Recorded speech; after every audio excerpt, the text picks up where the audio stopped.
సర్వోన్నతుడు ఘనమైన తండ్రికి మొదటగా లెక్కలేని నా స్తుతులు తెలియపరుస్తూ ఆరాధనకి ఆదివారం చేరువచ్చిన నా సహోదరి సహోదరులైన మీ అందరికీ క్రీస్తునామమున హృదయపూర్వక వందనములు తెలియపరుస్తూ దేవుడు మనకిచ్చిన సమయం బట్టి పరిశుద్ధ గ్రంథం నుంచి ఆయన లేఖనాలు మనం పరిశీలన చేద్దాం. మన వాక్యాన్ని ధ్యానించుకునే ముందు ప్రార్థన చేసుకుని వాక్య పరిశీలనకి మనం ప్రార్థన. సకల ఆశీర్వాదాలకు కారణభూతుడు అయిన తండ్రి మీకు స్తోత్రాలు. గడిచిన ఆదివారం నుంచి ఆదివారం దాకా మాకు కాపాడి మీరు ఎక్కడ భద్రపరిచి మీరు మమ్మల్ని ప్రేమించిన సమయంలో మీ గ్రంథం నుంచి మీ లేఖనాలను మీకు పరిశీలన చేస్తుండగా మా హృదయాలు తెరవండి తండ్రి. చదువుతున్న ప్రతి మాటను గ్రహించి అర్థం చేసుకుని మేము బోధించి వివరించగలిగిన శక్తిని మాకు ప్రసాదిస్తారా. వినుచున్న వారికి వీడి చెవులు గ్రహించే హృదయాలు ఇవ్వండి. మీ వాక్యాన్ని చెప్పుచున్న నన్ను ఆత్మీయంగా బలపరచండి. మీ పరిశుద్ధాత్మ శక్తిని అలాగే తండ్రి మీ ఆత్మీయ సహాయం జ్ఞానం వహించి బలపరచండి. అబద్ధాన్ని అసత్యాన్ని తండ్రి తెలుసుకుని విడిచిపెట్టి మోసపోకుండా మోసపూరితమైన తండ్రి మార్గంలో వెళ్లకుండా కాపాడుతూ నడుచు. మరి తండ్రి ఆయా ప్రాంతంలో ఉండి లైవ్ ద్వారా కూడా మీ వాక్యం విడుచున్న వారు నేర్చుకుంటున్న వారు మేము చూస్తాం. అందరూ వచ్చి మీ సన్నిధిలో ఉండి మీ మాటలు వినగలిగిన హృదయాలు దయచేయమని మీరే మా అందరి ద్వారా మనకు యేసుక్రీస్తు పరిశుద్ధ నామమున ఈ ప్రార్థన అడుగుచున్నాం మా కన్న తండ్రి.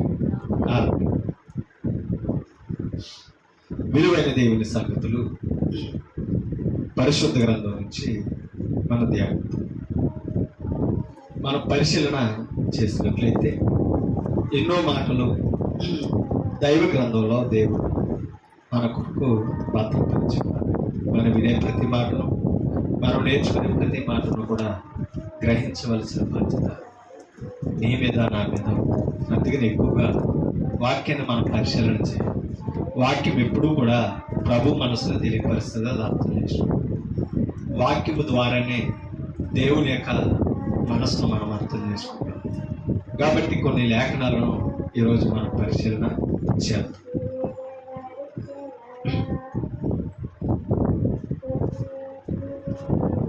రోమిలికి రాసిన పత్రిక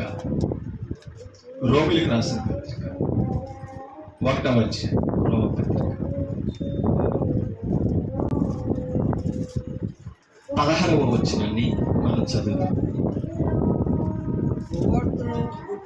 సువార్తను గూర్చి నేను సిగ్గుపడు వాడను కాను. దేవుని గుర్చట సువార్తను గుర్చి ఏం చేయకూడదట. సువార్తను గూర్చి నేను సిగ్గుపడు వాడను కాను. ఎలయనగా నమ్ము ప్రతివానికి మొదట యూదునికి గ్రీసు దేశస్థులకు కూడా రక్షణ కలుగు చేయుటకు అది దేవుని శక్తి. అందుకనే దేవుని వాక్యము కొరకు మనం ఏం చేయకూడదంట. అందుకని అన్నాడు సువార్తను గూర్చి అన్నాడు. సువార్త అనగా అర్థం ఏంటి? వాక్యం. ఓకేనండి. వాక్యం వినడానికి కానీ వాక్యం చెప్పడానికి కానీ ఎవరో ఏం చేయకూడదట, సిగ్గుపడనక్కర్లేదు. ఎందుకంటే సిగ్గుపడిచే అంత పనిది కాదు. అవునా? ఏది? సువార్త. సువార్తలో ఉన్న గొప్పతనాన్ని వినేవారు చెప్పేవారు గ్రహిస్తే దేవుని వాక్యం చెప్తున్నప్పుడు కానీ వింటున్నప్పుడు కానీ సిగ్గుపరిచే పరిస్థితి రాదు. మీకు అర్థమవుతుందండి? అందుకనే ఇక్కడ మాట చెప్తున్నాడు అనమాట. ఎందుకు సిగ్గుపడను నేను అని అన్నాడంటే నమ్ము ప్రతివానికి. ఓకేనా? అంటే యూదుడని లేదు, గ్రీసు దేశస్తుడని లేదు. అంటే దేవుణ్ణి ఎరిగిన వారు దేవుణ్ణి ఎరగని వారని భేదం దేవుని దగ్గర లేదు. అందరికీ రక్షణ కలుగు చేయటకు ఏమై ఉన్నదట? దేవుని శక్తి. అంటే సువార్తలు ఏముంది? రక్షణ. మీకు అర్థమవుతుందా? సువార్తలు ఏముంది? రక్షణ ఉంది. ఇప్పుడు రక్షింపబడుతున్నప్పుడు సిగ్గేంటి అమ్మా? అవునా కాదా? ఇప్పుడు ఉదాహరణగా మనం ఆలోచించాం. మేము ప్రార్థన చేసే విశ్వాసం ఉన్నారు. మొన్న నెల అవుతుంది కష్టం. మొన్న భయంకరమైన వర్షాలు కురుతున్నాయి చూసారు. ఆ సమయంలో మారేడుమిల్లి ఆ ఏజెన్సీ ప్రాంతానికి బాగుంటాయి కదా అవన్నీ చూడడానికి. ఆ ప్రాంతానికి వెళ్ళారు. వారు అక్కడి నుంచి చాలా లోపలికి వెళ్ళిపోయారు. అంటే అవన్నీ చూసుకుంటూ ఇంచుమించు అల్లూరి సీతారామరాజు నగర్ దాకా వెళ్ళిపోయారు. అంటే వారు మళ్ళీ వెళ్ళే వస్తూ ఉంటారు. వెళ్ళారు, చక్కగా అవన్నీ చూసుకున్నారు. చూసుకుంటుంటే చక్కగా చూసుకుని భోజనం అయిపోయింది.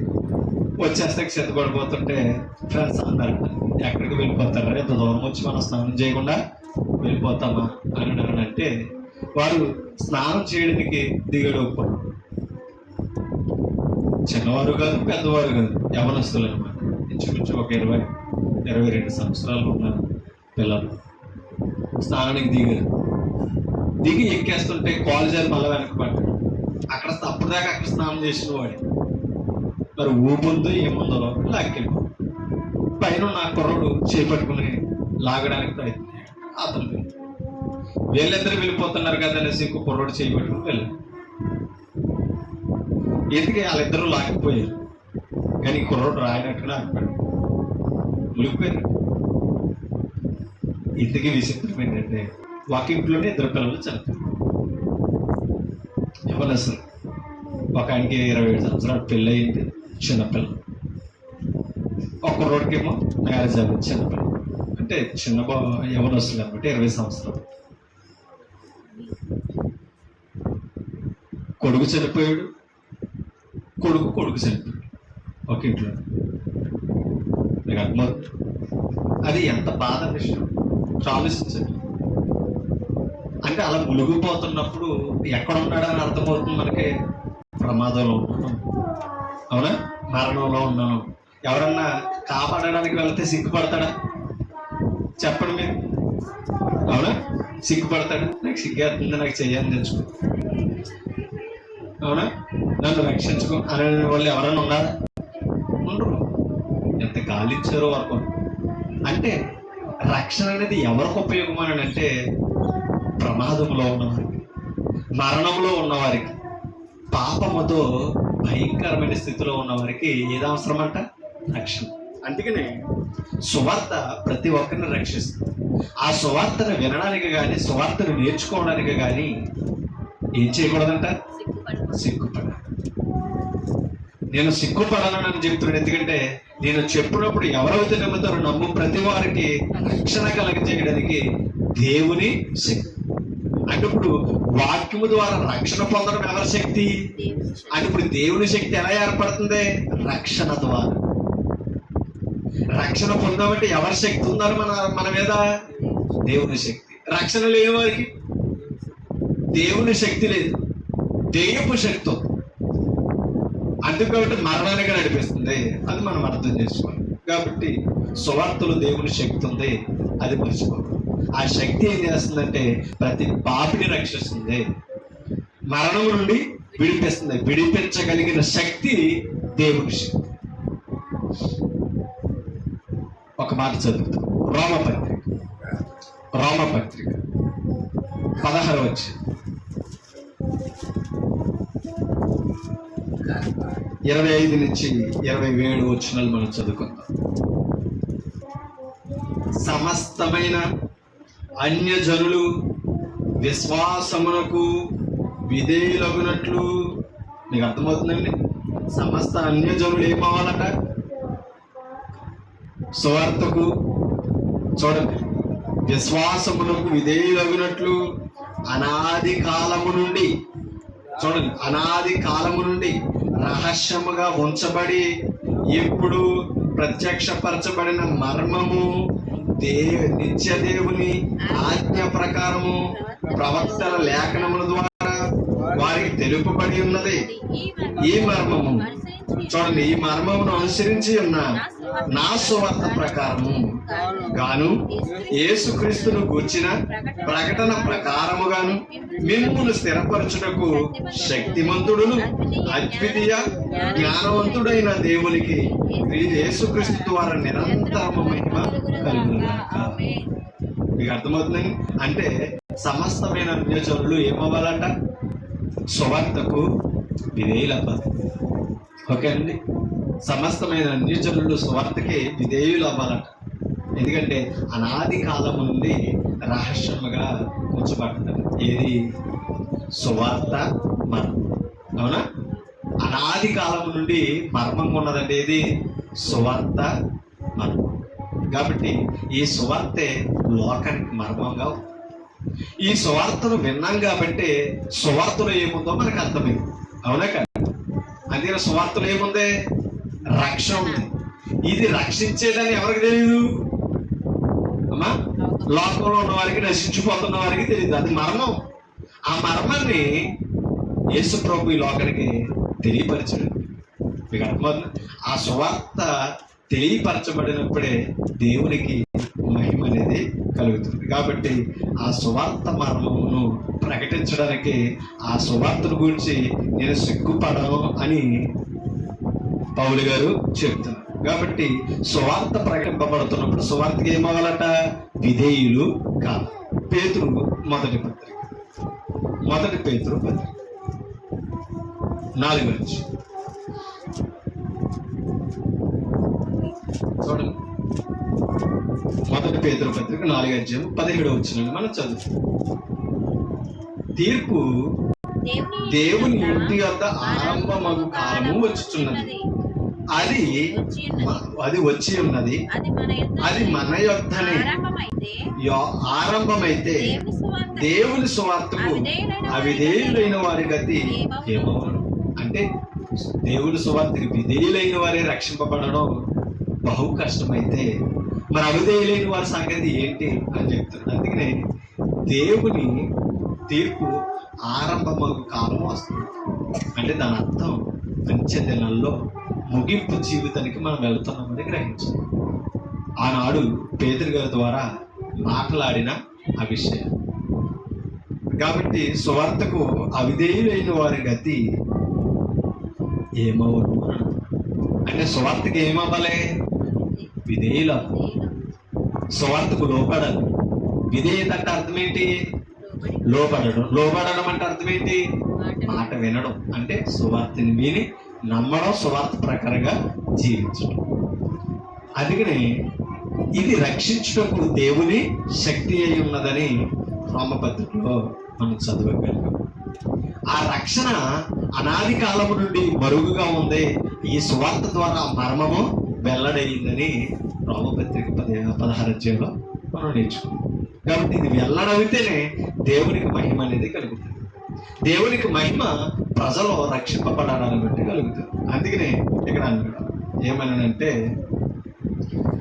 సువార్తకు అవిధేయులు అవుతున్నారు చాలా దేవుని సువార్త. కాబట్టి అవిధేయత అనేది ప్రమాదకరమైనది, విధేయత అనేది చాలా మేలుకరమైనదని మనం గుర్తించాలి. తెస్సలోనికైకి రాసిన మొదటి పత్రికలోనికి వెళ్తాం. మొదటి తెస్సలోనికైకి రాసిన 1:7-9 చదువుతాం.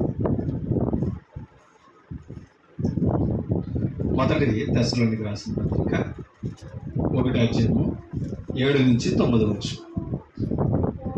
కాబట్టి మాసిదోనియాలోను అఖాయలోను విశ్వాసులందరికీ మాదిరి అయ్యారట. ఎవరో తెస్సలోనికైలో ఉన్న విశ్వాసులు ఎవరికి మాదిరి అయ్యారంట? మాసిదోనియాలోను అఖాయలోను విశ్వాసులందరికీ మాదిరి అయితరి. ఎందుకు మాదిరి అయ్యారో చెప్తున్నాడు చూడండి. మీ యొద్ద నుండి ప్రభు వాక్యము మాసిదోనియాలోను అఖాయలోను ప్రోగడం అంటే అర్థం ఏంటి? ప్రకటింపబడుతుందని అర్థం. మీ ద్వారా అక్కడ దాకా వ్యాపించిందని అర్థం. ఏది? వాక్యము. ఎవరి ద్వారా? తెస్సలోనికైలో ఉన్న సంఘ విశ్వాసుల ద్వారా ఎక్కడ దాకా వెళ్ళిందంట? మాసిదోనియాకి వెళ్ళింది, అఖాయికి వెళ్ళింది. ఓకేనా? అలా మరొక గ్రామానికి, మరొక ప్రదేశానికి వెళ్ళడమే ప్రోగడము అన్నాడు. ఇప్పుడు దేవుని కృపను బట్టి మనకి క్రీస్తు సంఘం తాడిపల్లిలో వ్యాపించి 2008 నుంచి ఇక్కడ సువార్త ప్రకటించబడడం, సంఘ స్థాపన జరిగి ఆరాధన జరగడం అనేది 2008 నుంచి జరుగుతుంది. అవునండి. ఇప్పుడు ఇక్కడ ఫలించింది. అందుకు కాబట్టి ఇక్కడి నుంచి అక్కడికి వెళ్ళింది సువార్త అజ్రం వెళ్ళింది. అంటే అక్కడ మ్రోగుతుందని అర్థం. అంటే అంటే మనకు తెలిసిన వాక్యాన్ని మనం నేర్చుకుని సంఘంలో చేర్చబడి ఈ సంఘం ఏం చేయాలి తెలుసు, సువార్తనే వ్యాప్తము చేయాలి. ఇప్పుడు తదుపరి నుంచి అచరంలో మ్రోగుతుంది ఏది, సువార్త. అంటే మనం ఎప్పుడైతే సువార్తను మరొక ప్రాంతానికి మోసుకెళ్తున్నామో ప్రభు మెప్పు మనం వెళ్తాం. ఓకేనండి. అచరంలో మ్రోగింది. ఇప్పుడు అచరంలో పరిచర్య కొనసాగుతుంది. అచరం నుంచి మార్త నుంచి వెలుగుతుంది. మీకు అట్లా అక్కడి నుంచి మరొక ప్రాంతానికి చేరాలి. ఎక్కడైతే సువార్త లేదో, ఎక్కడైతే సత్యం వినపడతలేదో అక్కడికి చేరవేయడమే సంఘం యొక్క పని.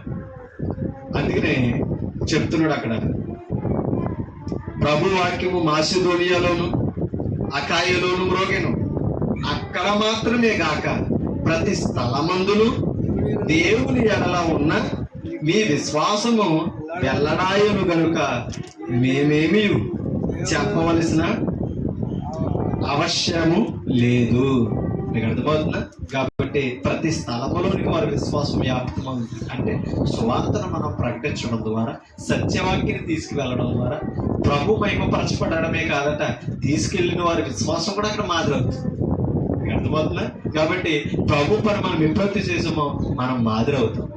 ఎవరికైనా అంటే విశ్వాసులకు మాదిరవుతాం, లోకానికి మాదిరవుతాం. మీరు రక్షణ పొందారు, మీరు దేవుని తెలుసుకున్నారు, అనేకులు దేవుని రక్షించడం వరకు ఎంత ప్రయాసపడుతున్నారో అనే ఆలోచనకి రావాలంటే కంపల్సరీ ఏం చేయాలి, ప్రయాసపడవలసిన అవసరత ఉంది.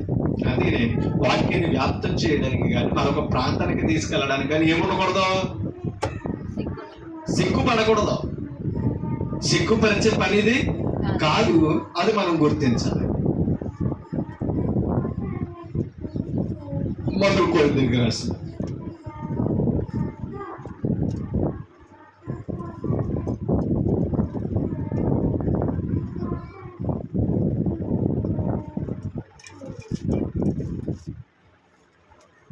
సువార్త అనగా అర్థం ఏంటో ఇక్కడ మాట్లాడతాం.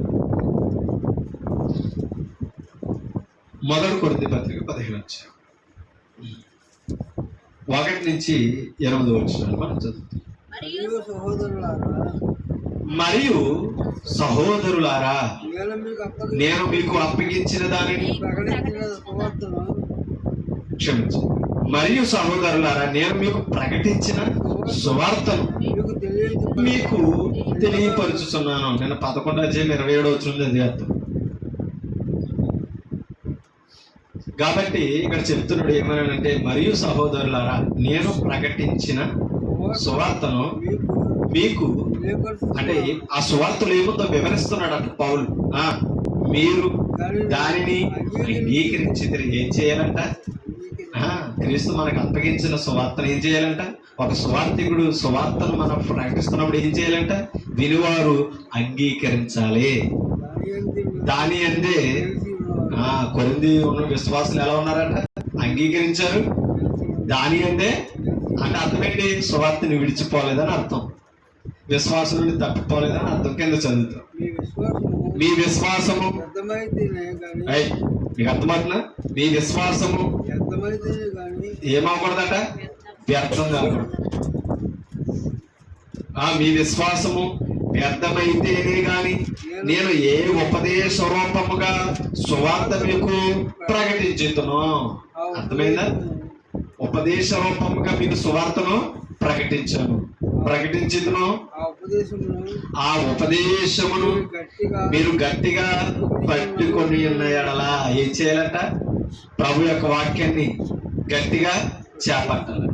పట్టుకొని ఉన్న ఎడల అమ్మా, ఆ సువార్త వలననే మీరు రక్షణ పొందువారే ఎందురు. కాబట్టి సువార్తలు ఏముందంట, రక్షణ ఉంది. అవునా? సువార్తలు ఏముంది, ఆ రక్షణ కొరకు నేను సిగ్గుపడనని అన్నాడు. ఎవరు? పౌలు గారు. అవునా? ఆ సువార్తను ప్రకటించడానికి నేను ఏం చేయను, సిగ్గుపడను. అంటే సువార్తలు ఏముంది, రక్షణ ఉంది. ఎప్పుడు రక్షణ పొందుతాం అమ్మా, ప్రకటించిన దానిని అంగీకరించినప్పుడు. దాని యందు మీరు నిలిచి దానిని ఏం చేయాలంటే గట్టిగా పట్టుకోవాలి. అవునా? గట్టిగా పట్టుకోవడం అర్థం ఏంటి, హృదయంలో భద్రపరచుకోవాలని అర్థం. అమ్మా, ఇంకా గట్టిగా నొక్కేయడం కాదు, బైబిల్ పట్టుకుంటామంటే గట్టిగా, అవునా కదా? ఏం చేయడం? హృదయంలో భద్రపరుచుకోవడం కొరకు బలంగా పనిచేయడం. అందుకనే మీరు రక్షణ పొంది యుద్ధురు. 3వ వచనం, నాకు ఇవ్వబడిన ఉపదేశమును మొదట మీకు అప్పగించి తిని, అదేమనగా లేఖనముల ప్రకారము క్రీస్తు మన పాపముల నిమిత్తము మృతి పొందునంటే చనిపోయాడని అర్థం. అది ఎలా జరిగిందంట? లేఖన ప్రకారంగానే జరిగింది. ఓకేనా? లేఖనముల ప్రకారం దేవుడి సంకల్పము నిమిత్తము యేసు ప్రభు మన కొరకు ఏం చేశాడంట? మృతి పొందెను అని అంటే చిలువలో మరణించాను అని అర్థం, ప్రాణం పెట్టాడని అర్థం. అలాగా మరణించి ఏమయ్యాడట? సమాధి చేయబడ్డాడు మన కొరకు.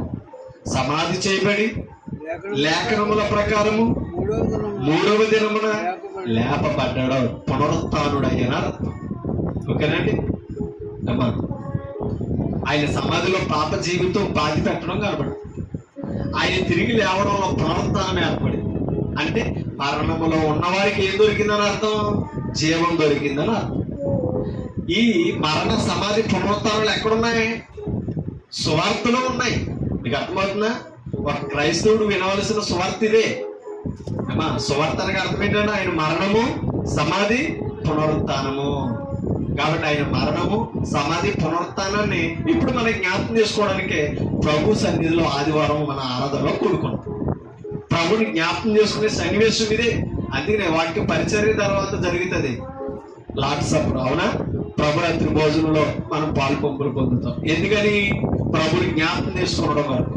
నన్ను జ్ఞాపకం చేసుకున్నట్టుగా దీనిని చేయడని ఆయన చెప్పాడు కనుక, ఆయన అప్పగింపబడిన రాత్రి అపోస్తలులకు ఇది ఆజ్ఞగా ఇచ్చాడు కనుక కంపల్సరీ క్రీస్తు రక్తములో బాప్తిస్మం పొందిన ప్రతి ఒక్కరు కూడా, రక్షింపబడిన ప్రతి ఒక్కరు కూడా ఏం చేయాలంట అమ్మా? ఏం చేయాలి? ప్రభువుని జ్ఞాపకం చేసుకోవాలి. ఆయన మరణ, సమాధి, పునరుత్థానాలు జ్ఞాపకం చేసేదే ఆరాధన. కాబట్టి ఆరాధన అంటే ఎక్కడ పడితే అక్కడ చేసేది, ఏ రోజు పడితే ఆ రోజు చేసేది ఆరాధన కాదు. ఆరాధన అంటే పునరుత్థాన దినాన్ని, ఆదివారాన్ని మనం జ్ఞాపకం చేసుకునేదే ఆరాధన. ఆలోచించండి. ఆరాధనలో 5 అంశాలు ఉంటాయి, అవునా కాదు? క్రొత్త నిబంధన ప్రకారంగా ఆరాధనలో 5 అంశాలు. మొదటిది ప్రార్థన, 2 పాటలు, 3 వాక్య పరిచర్య, అది జరుగుతుంది. తర్వాత 4 కానుకలు, ప్రభురాత్రి భోజనం, 5 కానుకలు. ఇవి కలిసి చేసేదే ఆరాధన, అవునా? ఈ ఆరాధన మీరు ఎవరు తెలుసుకుంటారంటే సువార్త ద్వారా నేర్చుకున్నవారు, సువార్తకి విధేయులైన వారు, సువార్త ద్వారా రక్షణ పొందిన వారు, సంఘంలో చేర్చబడి ప్రభు యొక్క త్యాగాన్ని తెలిసిన వారే ఆరాధనలో పాల్గొంటూ పొందుతారు. మరి ఆరాధన అంటే అర్థం ఏంటి? 5 అంశాలతో కూడిందే కదా ఆరాధన. మరి దీంట్లో ఏది గొప్పది చెప్పండి ఏమా? దీంట్లో ఏది గొప్పదే? ప్రార్థన గొప్పదా? పాటలు గొప్పవా? వాక్య పరిచర్య గొప్పదా? ప్రభురాత్రి భోజనం గొప్పదా? కానుకలు గొప్పవా? ఆలోచించండి. అంటే ఏది ఎక్కువ ఏది తక్కువ అని లెక్కేయడానికి అవకాశం లేదు. అన్నీ సమానమే, అన్ని ప్రాముఖ్యం కలిగినవి. ప్రార్థన లేకుండా ఏది ప్రారంభమయ్యేది కాదు, అవునండి కదా? ప్రార్థన లేకుండా ఏది ప్రారంభించగలమా? అందుకనే ప్రార్థన చాలా ప్రాముఖ్యం. అందుకనే ప్రార్థన సమయానికి మనం రావాలి. అంటే ప్రార్థనతో ఆరాధన ఏమవుతుంది? బిగినింగ్, ప్రారంభమవుతుంది. కాబట్టి ప్రారంభ ప్రార్థన ఏమవ్వకూడదు, మిస్ అవ్వకూడదు. ఎవరో సువార్త ద్వారా రక్షింపబడి విధేయులై ప్రభు విలువ తెలిసిన వారు, ఓకేనా? కంపల్సరీ ప్రారంభ ప్రార్థనకి ఆరాధనలో ఉండాలి.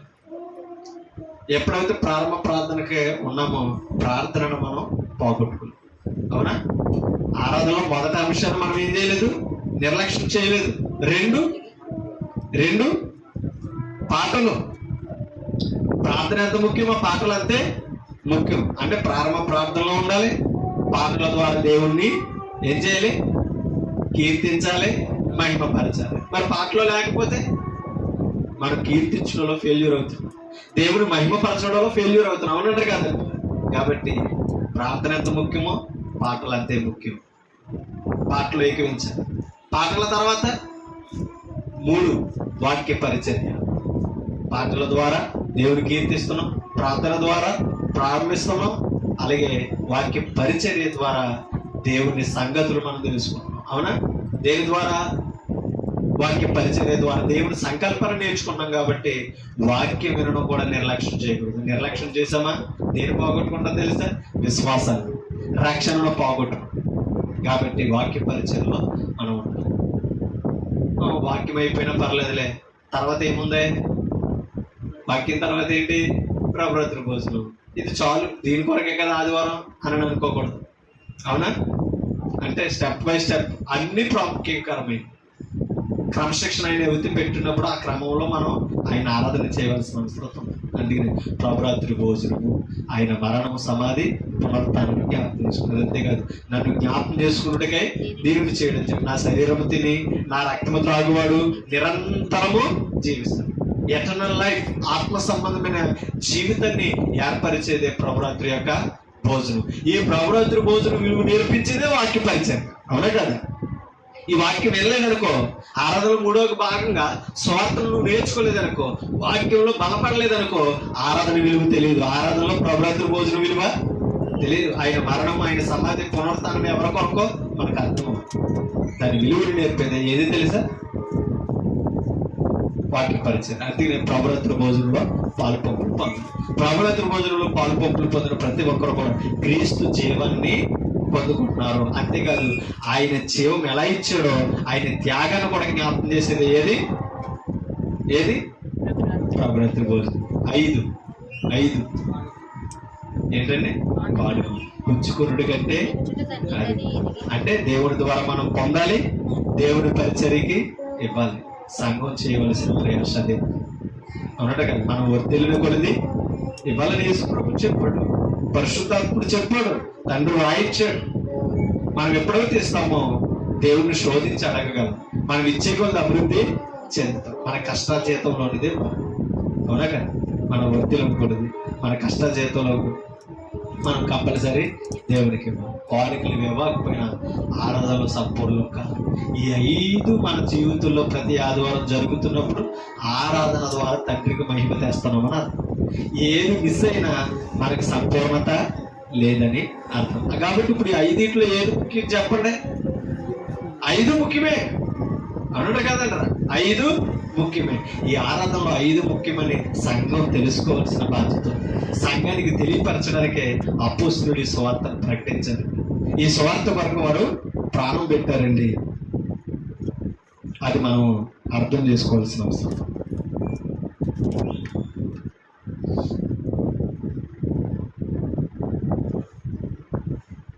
సువార్త విషయమే పొందదగిన వాగ్దానం. చూడండి, సువార్త విషయమే పొందదగిన వాగ్దానాలని మనం పరిశీలించాలి. అపోస్తల కార్యములు 2 అపోస్తల కార్యములు 2 38 నుంచి 39 వరకు మనం చదువుతాం. 2 అధ్యాయం 38 అధ్యాయం 39 వచ్చు, 38 39 వచ్చు. అపోస్తల కార్యములు 2 38 39. పేతురు, మీరు మారు మనసు పొంది, మీకు ఏం అర్థమైందా? సువార్త యొక్క వాగ్దానం ఏంటి తెలుసా? మారు మనసు పొందాలి, పాప క్షమాపణ పొందాలి. మారు మనసు పొంది పాప క్షమాపణ నిమిత్తము ప్రతి వాడు యేసుక్రీస్తు నామమున బాప్తిస్మము పొందాలి. ఓకేనా? సువార్త మనకి నేర్పిస్తున్న విలువను చూడండి. అప్పుడు మీరు పరిశుద్ధాత్మను వారు పొందుతారు. ఇది సువార్త మనకి ఇచ్చిన వాగ్దానం. కంపల్సరీ మనం ఏం చేయాలి? మారు మనసు పొందాలి, పాప క్షమాపణ పొందాలి. ఎప్పుడైతే పాప క్షమాపణ పొందుతున్నామో మనలోనికి ఎవరు వస్తున్నారంట? పరిశుద్ధాత్మని వారు. ఇది వాగ్దానం. తండ్రి చేసిన వాగ్దానం మనలో జీవితంలో నెరవేర్చుకోండి. 39 ఈ వాగ్దానము మీకును మీ పిల్లలకును దూరస్తులందరికీ, అనగా ప్రభు అయిన మన దేవుడు తన యొద్దకు పిలిచిన వారందరికీ చెందునని. ఏంటిది? వాక్యం ఏనండి? అంటే ఎవరికి చెందుతుందండి ఇది? ఇది మీకును మీ పిల్లలకును దూరస్తులందరూ అంటే నేను నా ఇంటి వారు రక్షింపబడ్డం చాలు అని అనుకోకూడదు. ఏం చేయాలి? దూరస్తులందరినీ రక్షించాలి, రక్త సంబంధులందరినీ రక్షించాలి. అది ఎలాగైనా నా రక్త సంబంధులకు రోషం పుట్టించి ప్రభు వైపు నడిపించాలని నేను ప్రయాసపడుతున్నానని పౌలు మాట్లాడుతున్నాను. కాబట్టి మన ద్వారా సువార్త దూరస్తులందరికీ చెందాలి, అందాలి, ప్రయాసపడాలి. ఓకేనండి. పాప క్షమాపణ పొందడమే వాగ్దానంలో ఒక భాగం. అంటే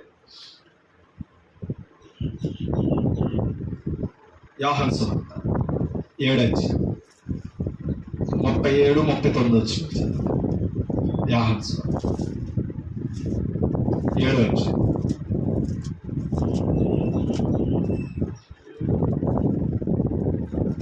37-39. ఆ పండుగలో మహాదినమైన అంత్యదినమున యేసు నిలిచి ఎవడైనా దప్పుకొని ఎడల ఏం చేయాలంట?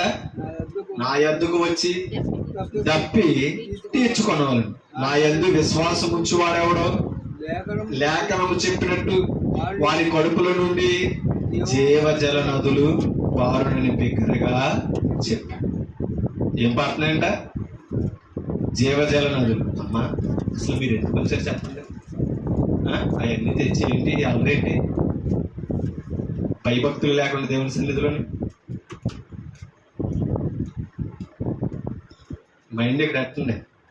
దేవుని భయము ఉండాలి మనం వచ్చిన ఆడుకోవడానికి కాదు, మనం దేవుని సన్నిధి పోతాం. అదే ఇక్కడ చెప్తున్నాడు ఏమని? నా యందు విశ్వాసం ఉంచువాడెవడో లేఖనము చెప్పినట్టు వారి కడుపుల నుండి జీవజల నదులు పారునని బిగ్గరగా చెప్పాడు. యేసు ప్రభు నుండి ఎవరైతే విశ్వాసం ఉంచుతున్నారో వారు జీవజల నదులు పొందుతున్నారు. చూడండి 39. తన యందు విశ్వాసం ఉంచువారు పొందబోవు ఆత్మను గురించి ఈ మాట చెప్పాడు. పరిశుద్ధాత్మ ఉండడమే జీవజల నదులు ఉండడం. మీకు అర్థమవుతుందండి? పరిశుద్ధాత్మను పొందడమే జీవజల నదులు పొందడం. కాబట్టి పరిశుద్ధాత్ముడు లేకపోతే ఆ జల అనేది ఉండదు. జీవజల నది పరిశుద్ధాత్మ ద్వారా మనం పొందుకోవాలి. అంటే మన తప్పి తీర్చేవాడు పరిశుద్ధాత్ముడు. ఓకేనా? జీవజలముల నది. తన యందు విశ్వాసం ఉంచువారు పొందబోవు ఆత్మను గూర్చి ఆయన ఈ మాట చెప్పాడు. యేసు ఇంకనూ మహిమపరచబడలేదు కనుక ఆత్మ ఇంకనూ అనుగ్రహింపబడదు. అంటే అర్థం ఏంటి? క్రీస్తు చనిపోలేదు, తిరిగి లేపబడి తండ్రి వద్దకు వెళ్ళలేదు కనుక పరిశుద్ధాత్ముడు రాలేదు అని. ఎప్పుడు వస్తాడంటే క్రీస్తు వెళ్ళిన తర్వాత పరిశుద్ధాత్ముడు వస్తాడు. నేను వెళ్ళిపోయిన తర్వాత ఆదరణకర్తను మీ వద్దకు పంపుతానని అన్నాడు కదా. కాబట్టి ఆయన బ్రతుకుండగా కాదు, ఆయన మరణిస్తేనే ఆ వాగ్దానము నెరవేర్చబడు. కాబట్టి మనకి పరిశుద్ధాత్మ అనే వరాన్ని తండ్రి అయిన దేవుడు ఇచ్చిన విషయాల్ని మనం చదువుతాం. మార్కు సువార్త 10:28. మార్కు సువార్త 10:28-30. చూడండి. పేతురు ఇదిగో, చూడండి పేతురు అంటున్నాడంటే యేసు ప్రభుతో, ఇదిగో మేము సమస్తమును విడిచిపెట్టి నిన్ను వెంబడించితిమని ఆయనతో చెప్తున్నాడంట. పేతురు సమస్తమును ఏం చేసావు? విడిచిపెట్టి నిన్ను వెంబడించితిమని ఆయనతో చెప్పసాగాను. అందుకు యేసు ఇట్లనెను, నా నిమిత్తము, నీకు అర్థమవుతుంది, నా నిమిత్తమును, సువార్త నిమిత్తమును, ఇంటినైనా అన్నదమ్ములనైనను, అక్క చెల్లెండ్రులైనను, తల్లిదండ్రులనైనను, పిల్లలనైనను, భూములనైనను విడిచివాడు.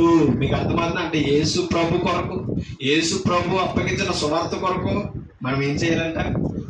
విడిచిపెట్టవలసినవి. మీకు అర్థం? అంటే దీని అర్థం మన కుటుంబాన్ని విడిచిపెడితే దేవుని కుటుంబంలో ప్రవేశిస్తాం. అర్థమైందండి? మన కుటుంబానికంటే విలువైనది ఏది తెలుసా? చెప్పండి. దేవుని కుటుంబం. మన కుటుంబం కొరకు భౌతికంగా ఎంత ప్రయాసపడుతున్నామో దేవుని కుటుంబాన్ని రక్షించడం కొరకు, దేవుని కుటుంబము క్షేమంగా ఉండడం కొరకు మనం అంతే ప్రయాసపడుతున్నాం. మన కుటుంబాన్ని ఎప్పుడైతే విడిచిపెడుతున్నామో దేవుని కుటుంబంలో సభ్యులము. అది మనం అర్థం చేసుకోవాలి. 30 వచనం. ఇప్పుడు యెహోమందు హింసలతో పాటు నూరంతలుగా ఎండ్లను, అన్నదమ్ములను, అక్కచెల్లెలను, తల్లులను, పిల్లలను, భూములను రాబోవు కాలమందు నిత్య జీవమును, రాబోవు లోకమందు నిత్య జీవమును పొందనని మీతో నిశ్చయముగా అంటే సువార్త నిమిత్తము విడిచిపెట్టిన వారు పొందుకునే రోజు ఉన్నదని యేసు ప్రభు చెప్తాడు. యేసు ప్రభు కొరకు, సువార్త కొరకు మనం విడిచిపెట్టాలి. మనం కుటుంబం కొరకు దేవుణ్ణి వదిలేయకూడదు, దేవుని పని వదిలేయకూడదు, ఆరాధన అలమానేయకూడదు.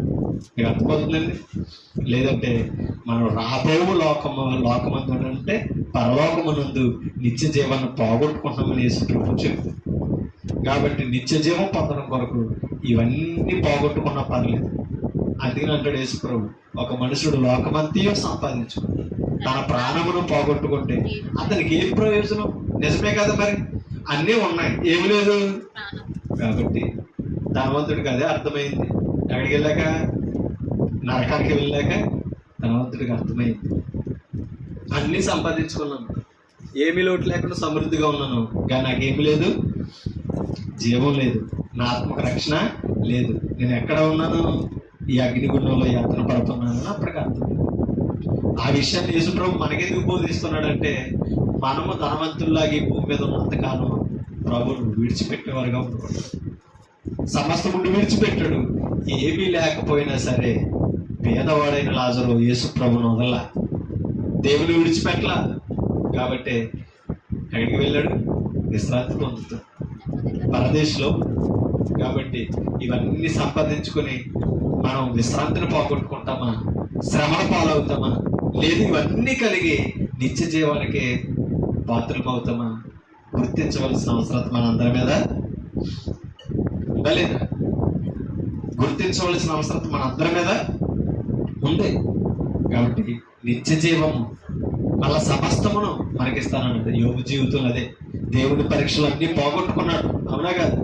నిలబడ్డాడు, విశ్వాసాన్ని స్థిరపరచుకున్నాడు. ముగింపులో ఏమొచ్చినాయి?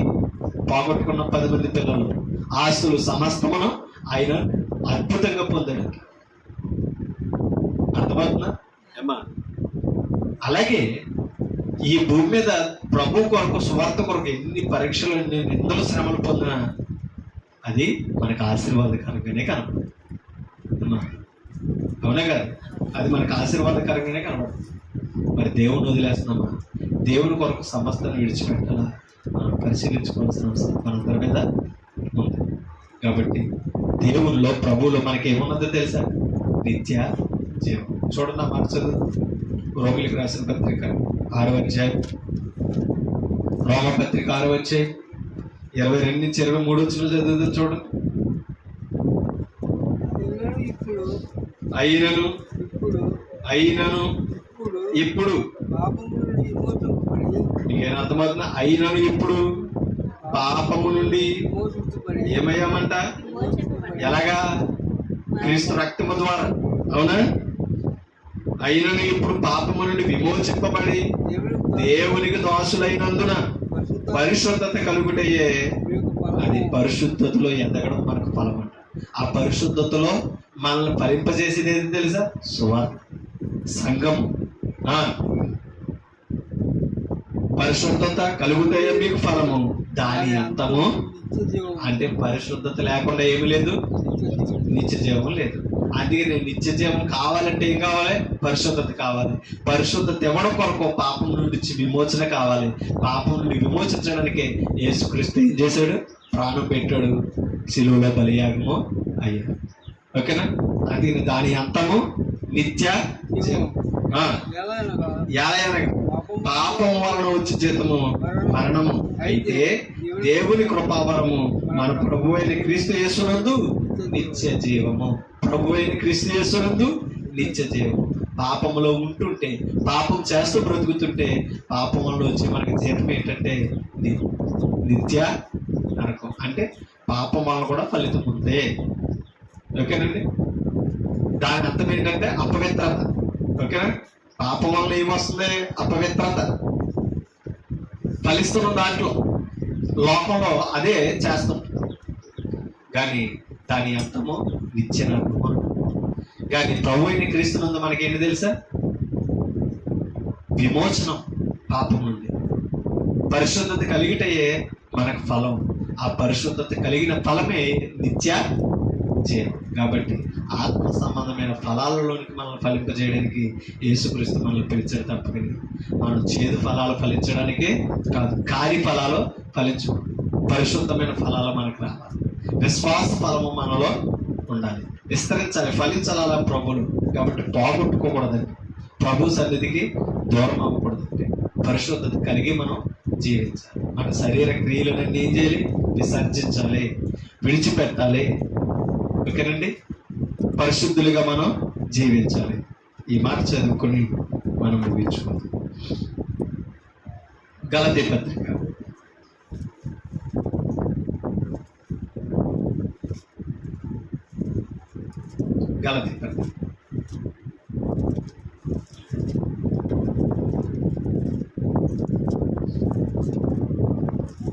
తీసారా? 5వ అధ్యాయం 16 నుంచి చదువుతుంది. గలతీ పత్రిక 5వ అధ్యాయం 16.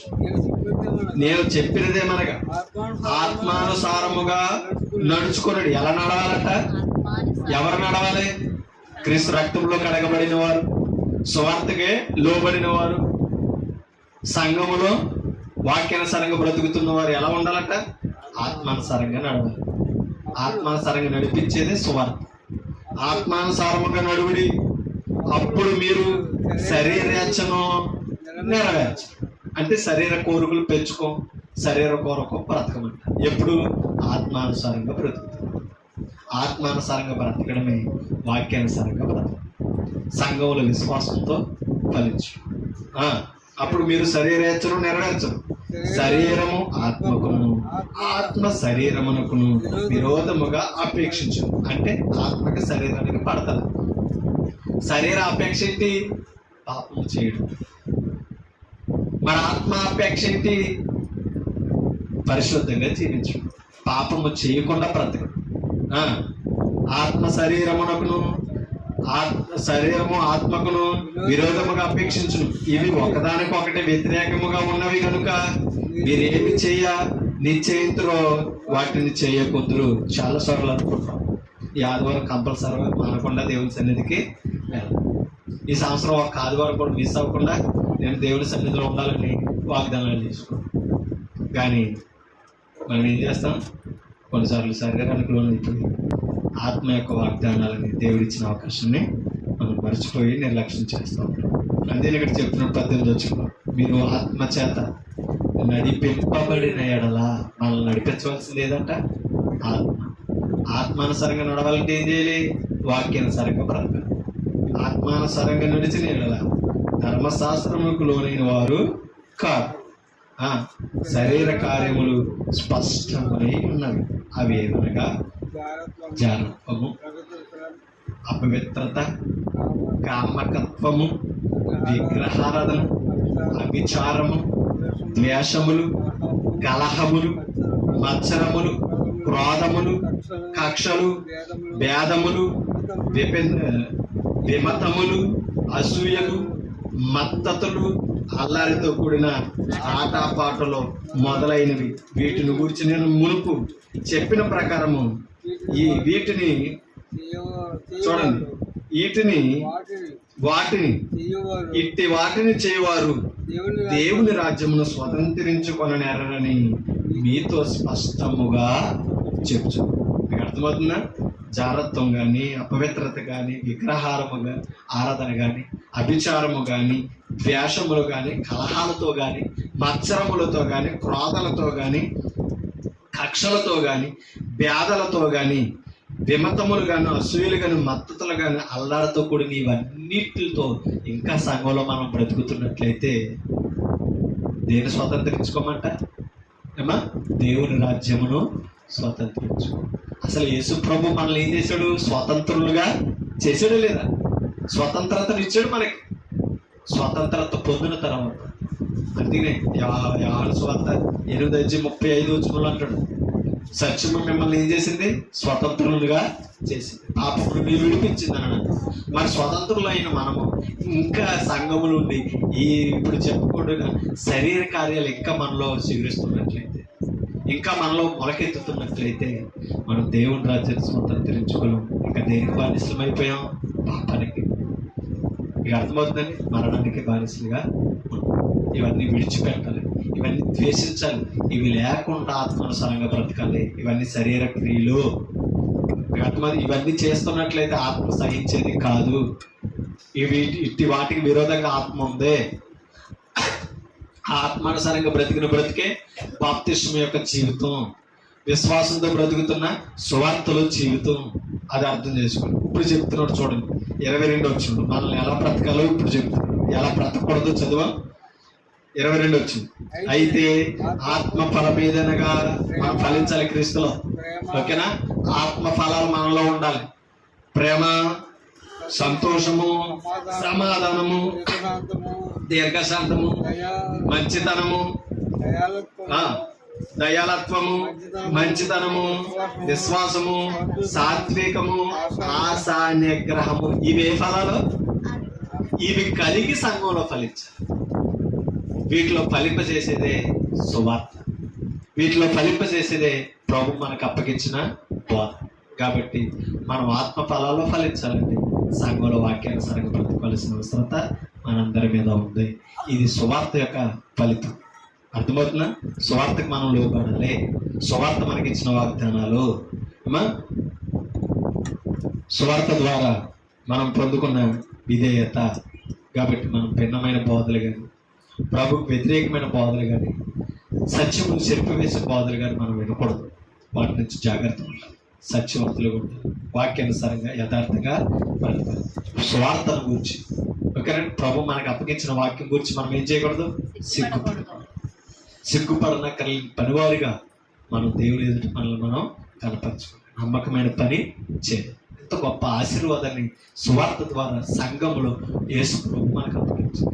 కాబట్టి మన రక్షకుడు యేసు. మరణానికి లోనవుతున్నామా, జీవానికి లోనవుతున్నామా, మన మీదే ఆ బాధ్యత. అవునా కాదు? నిత్య జీవానికి వెళ్ళాలంటే సువార్తకు లోబడి విధేయులమై వాక్యం చెబుతున్నట్టుగా బ్రతకాలి. లేదు నేను ఎలా బ్రతికినా పర్లేదని అనుకుంటావా? నిత్య జీవానికి పొందుతాం. దేవుని రాజ్యాన్ని స్వతంత్రించుకోలేదు. అర్థం చేసుకుందాం. దేవుని రాజ్యానికి విధేయులు మావాలి. దేవుని రాజ్యాన్ని పొందాలి. నిత్య జీవానికి వెళ్ళాలి. మనకి ప్రభు ఇచ్చిన పరలోకాన్ని పోగొట్టకూడదంటే సువార్త మనకి ఇచ్చిన బాధ్యతను అప్పగించాలి. బాధ్యతగా పనిచేయండి. విధేయులు మావాలి. సంఘం మన ముందు ఎలా బ్రతికారు, ఈ వాక్యాన్ని చదువుకొని సంఘ విశ్వాసులు పరిశుద్ధులు ఎలా ఉన్నారో వారిని మాదిరి పెట్టుకొని మన విశ్వాసాన్ని బలపరచుకొని మనం మాదిరిగా ఉండాలి. ఇంకా శరీరేచ్ఛలో మనలో వాక్యానికి భిన్నమైన జీవితాలు మనలో వదులుకోవాల్సిన బాధ్యత, విసర్జించవలసిన బాధ్యత మన మీద ఉంది. నన్నే హెచ్చరించు, మిమ్మల్ని హెచ్చరిస్తాం. ఓపిక మీ అందరికీ హృదయపూర్వకంగా తెలియజేస్తూ ఈ మాటలు ఎంతటితో ముగిస్తాం. Thank you.